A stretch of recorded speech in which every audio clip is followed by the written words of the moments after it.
So, there's the transition, and how about we get the amazing Mr. Nathan Minnehan to bust the move up on this motherfucker. Yeah. This guy needs no introduction. Yeah.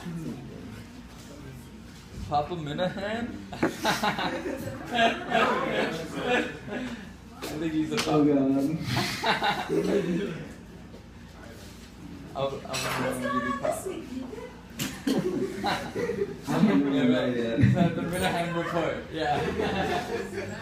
Well, we have notice from the McGee family. Who? The McGee family. That's the other strand of DNA that runs in my genes. So, amongst the McGees is my Uncle Dave, and he's a really cool guy. I used to fix boat motors with him when I was a little kid and run around working on these little boat motors. And we worked on my dinghy when I was like 9 years old, and I have this dinghy from the 1950s, and it has like a red fiberglass top. It's 10 feet long, and I painted the inside like this seafoam green, and he and I built a transom on the back, and anyway, he's the man. So over Christmas, all of a sudden, he just out of nowhere sits down in front of the family and pulls out like a spoken word poem. And like, I couldn't believe this, and like everyone was silent and the whole room was still. And what ensued was like mind blowing, and I was like, oh my god, who wrote that? He's like, I wrote it for a class paper in high school, and I was like, wow. So I wrote him a letter on my typewriter like 2 weeks ago, and I told him the story of the typewriter and why I was doing that, and then I was like, enclosed is an extra envelope. I need you to send me that story. So this is what he wrote. Wow.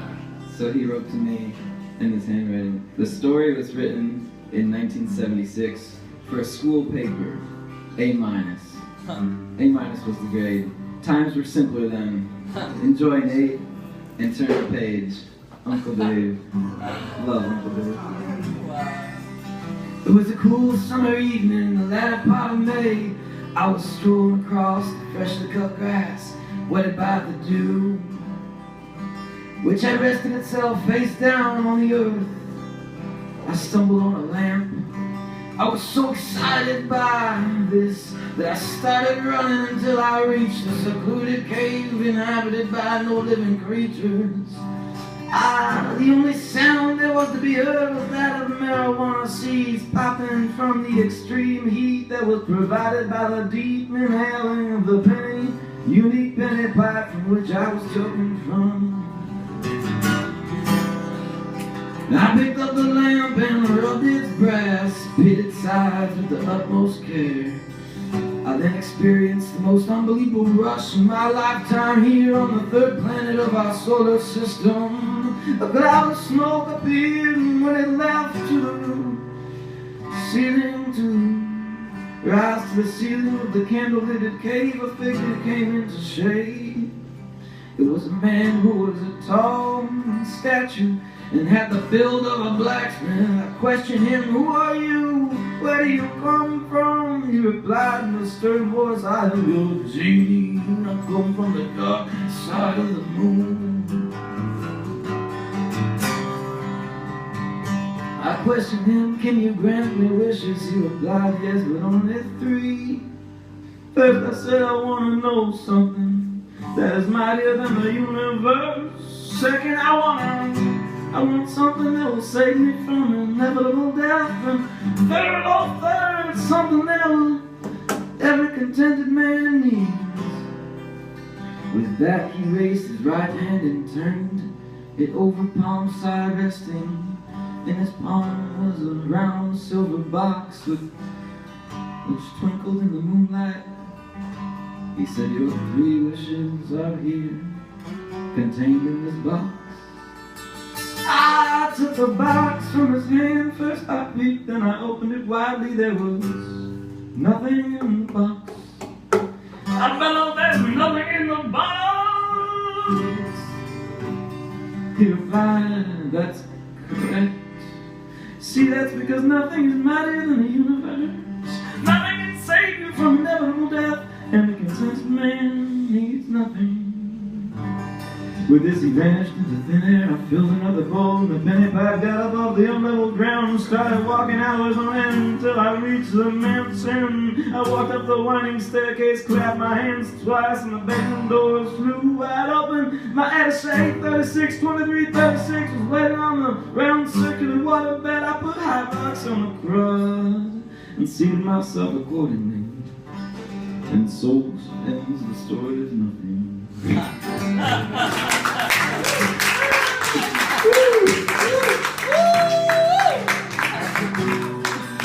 Beautiful. That's for Uncle Dave.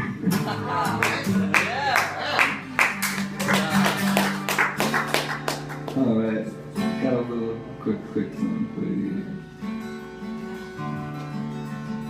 Just the other day I was seated in a growling rabbit cage. Used to like it better when it was au passé. Ennui, they used to call it. Sitting front and center, a man walked in and said, "Hey, I remember you from that night way back when you were dating that girl. And we got drunk that night and you decided to stay home. She said that place wasn't alright with you." I was like, whoa, that's cool. And so the next day I bought a journal of yours and I wrote down the story. And ever since then, things have been happening. I was like, that's so cool, thank you, man. I'm so happy to meet you, my friend. He's like, writing group, I want to start a writing group. I was like, that's cool, I want to write something too. So today we got together like two halves of horns. We put them together and we were painting with our own two hands. And the common cup, we were plotting new land. We came up with a map from the inspiration of our two minds. I just want to tell you about this map before I run out of time.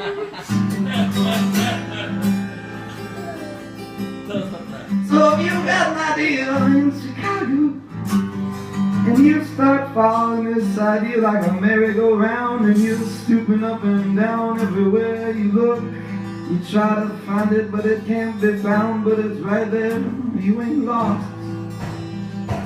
It costs some time, but if you spin around enough, all of a sudden you're like a solar system spinning around. You got rings and things and everything that you think about touches everything else, and all of a sudden you got a map full of ideas, and those ideas be touching other ideas, and all those ideas be like planets orbiting your center in your brain.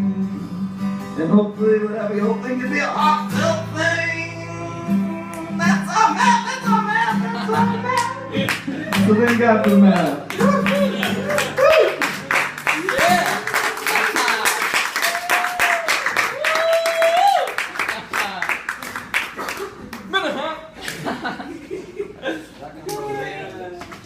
Wow. Love you, man.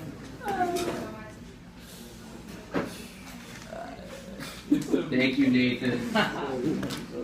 Royal Souls wouldn't be what it is without you either, man.